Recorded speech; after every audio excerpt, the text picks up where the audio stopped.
And appropriately, right after the pledge, we have just a little announcement. It's not on the agenda, just talking about Veterans Day. The Price City American Legion Post 3 meaning it was the third established in all of Utah. That's kind of nice. They're just having a little Veterans Day parade or short walk at 10:30 at the Peace Gardens on the 11th of November at 11 a.m. And then there'll be a few other activities following, and just wanting to let the public be aware. Aside from that, item 1 on the agenda, you have a presentation of Employee of the Month. We're going to move that to our next commission meeting for purposes of those people who need to be here in attendance so that they can accompany us. Moving forward, we have item number 2 on the agenda. We have the update on State Homeland Security Project Grant. This will provide information and a funding update on Carbon County's portion of a regional grant opportunity. And to explain to us today, we have Justin Needles. Thank you, Justin.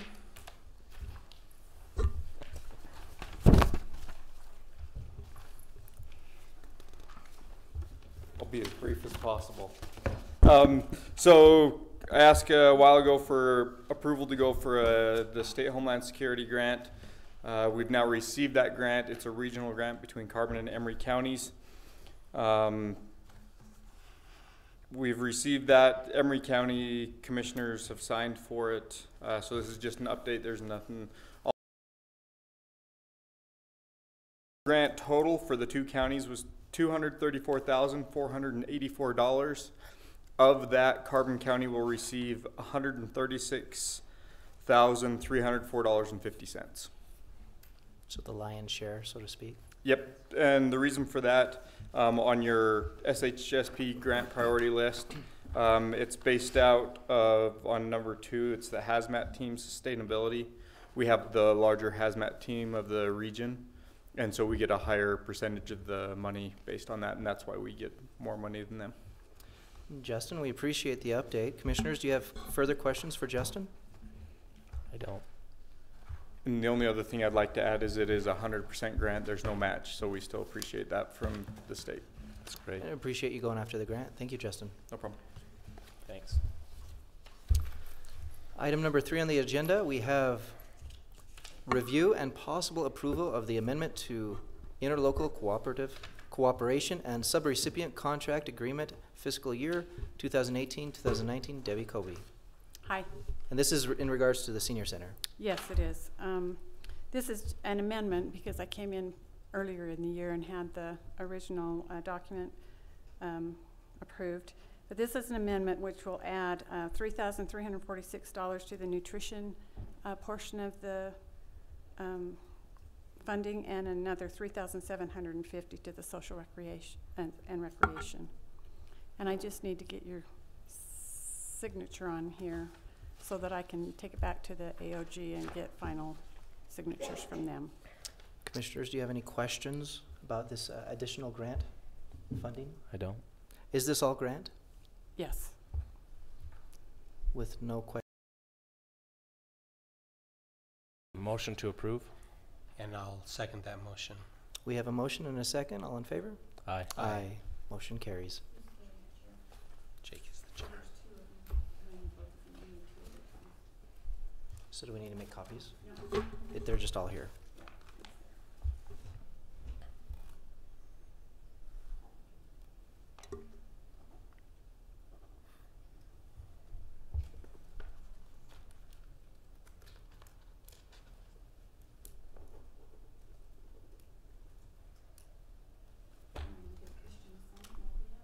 Thank you, Debbie. Thank you, Debbie.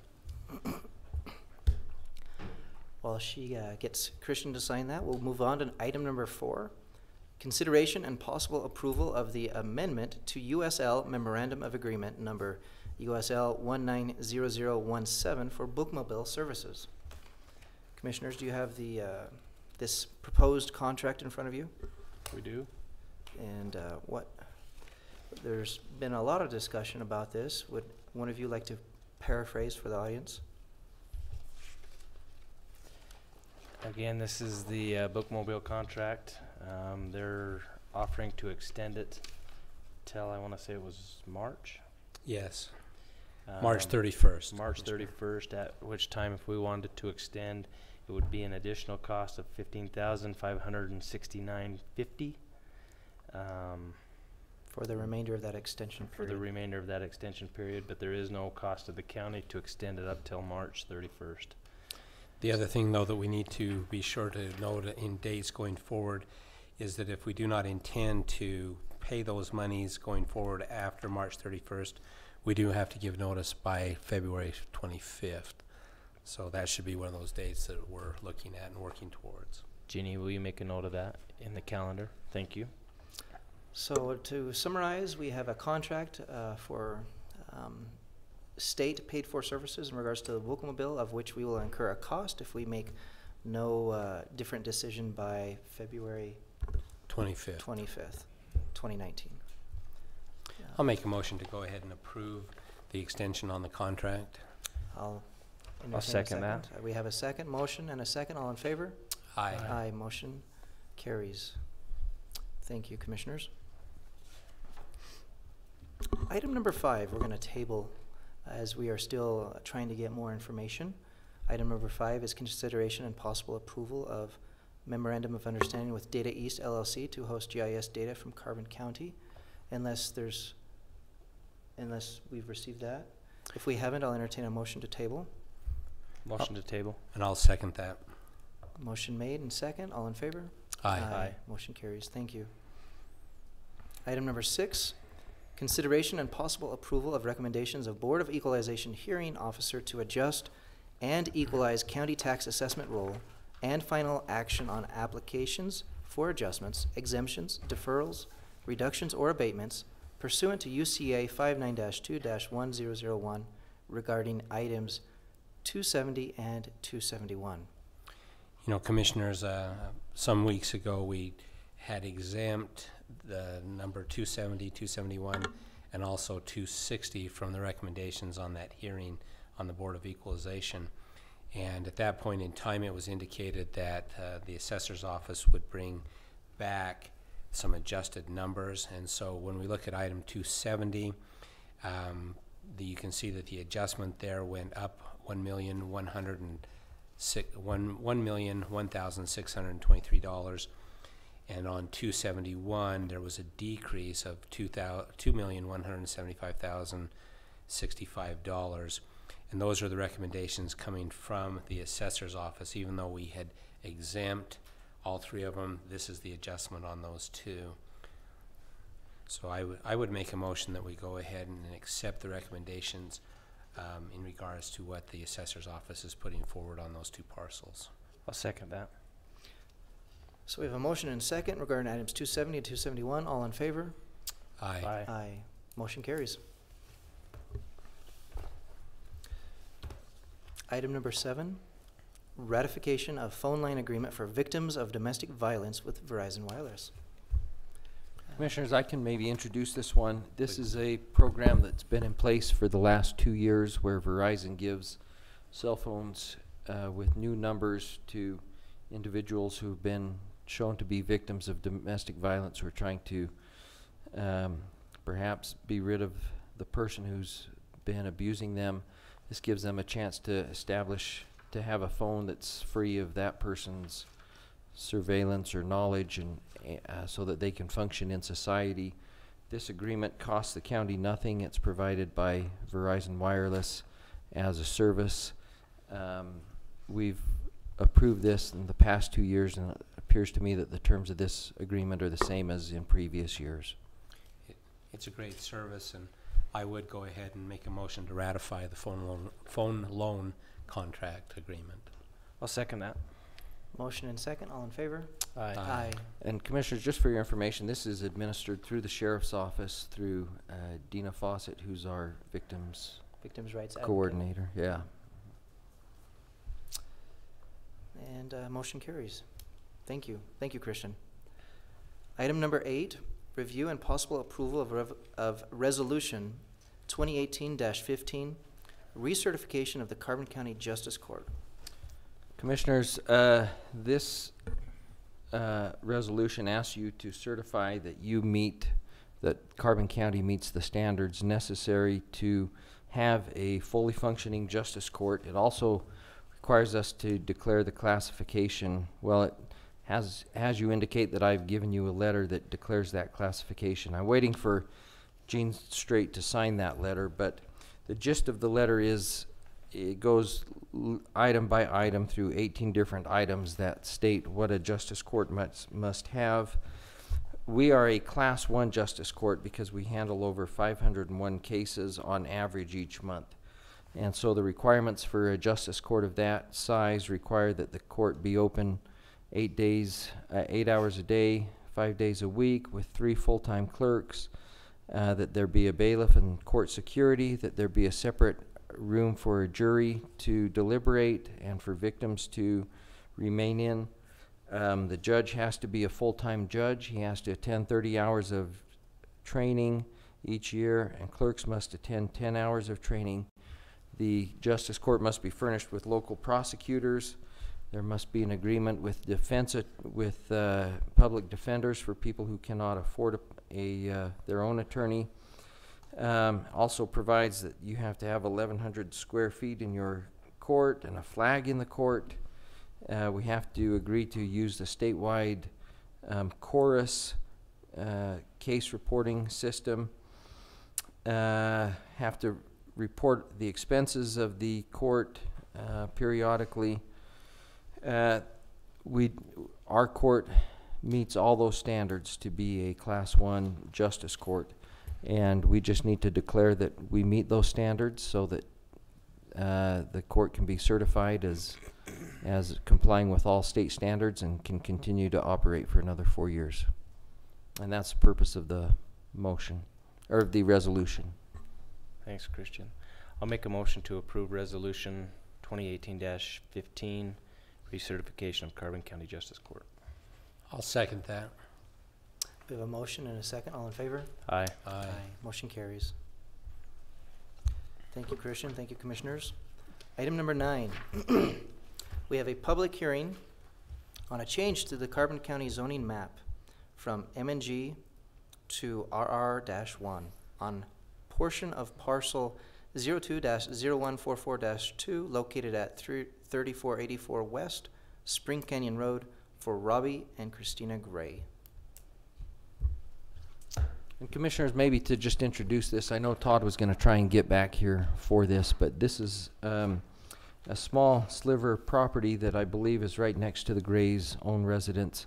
It's not big enough to put a house on, but they can put a shed on it and or a utility building of some sort and meet setback requirements if they use it for that purpose. But it does need to move from mining and grazing to rural residential 1. The property is near other R1 properties, if I'm not mistaken, and it received a favorable recommendation for zone change from the Planning and Zoning Commission. From the Planning Commission, that is. Very good. Appreciate that explanation, Christian. And again, this is just one landowner who owns both properties, but one of them, this little teeny sliver, is zoned differently, so it's making it fall under the same requirements so they can build a little shed and meet all the setback requirements by our code. So, commissioners, I'll entertain a motion there. Well, we need a We need a Go into public public hearing. hearing I at this apologize. point. Yes, you're right. Any further questions before we go into public hearing? Seeing none, we'll go ahead and enter into this public hearing at 4:46 p.m. Anybody who wishes to speak here in the public hearing, please state your name for the record and address any issues or concerns you have with the proposed zone change. Commissioner? Please come and present yourself to the mic. Yes, I'm Rob Gray. We're petitioning for this. We went through everything.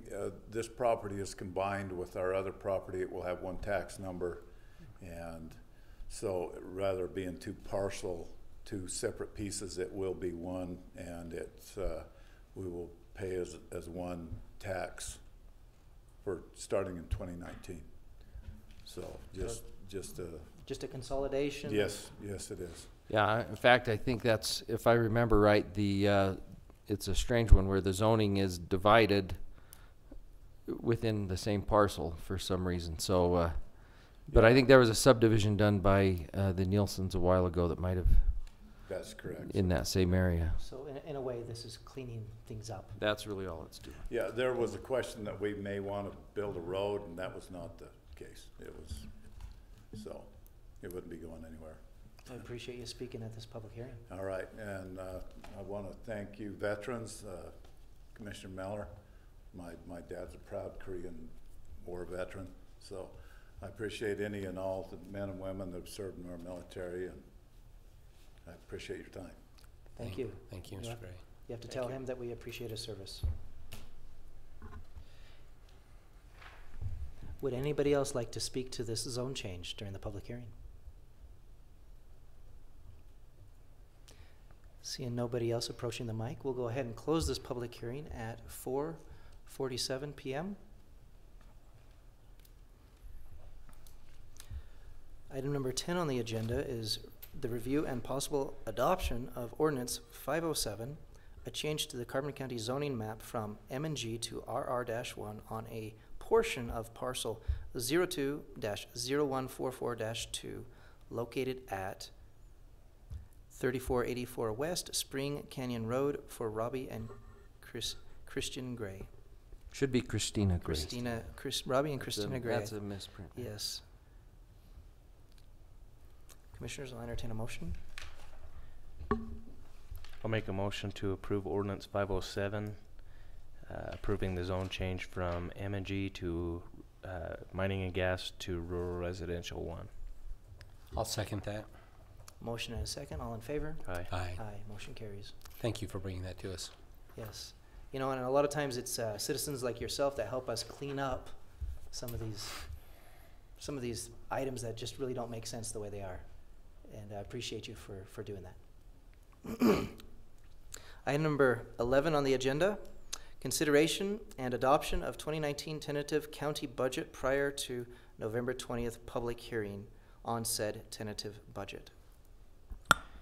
Commissioners, I'd like to go ahead and make a motion that we adopt the 2019 tentative budget and authorize the clerk to go ahead and publish that so it's available here at the courthouse or at the administration building, and also it'll be online. I'll second that. We have a motion and a second. All in favor? Aye. Aye. So shortly after today, after this meeting, you'll be able to find that available. Thank you. It may be tomorrow morning. Seth? It'll be available Friday morning, 8 a.m. Friday morning at 8 a.m. Thank you. Correct. Thanks. And entertain a motion to adjourn so that we can review departmental reports. Motion to adjourn. So moved. We are adjourned. Thank you, everyone, for participating, and all of those viewing online. And for everybody, Commissioner Hopes laughs because I always forget, but please buckle up and drive safe.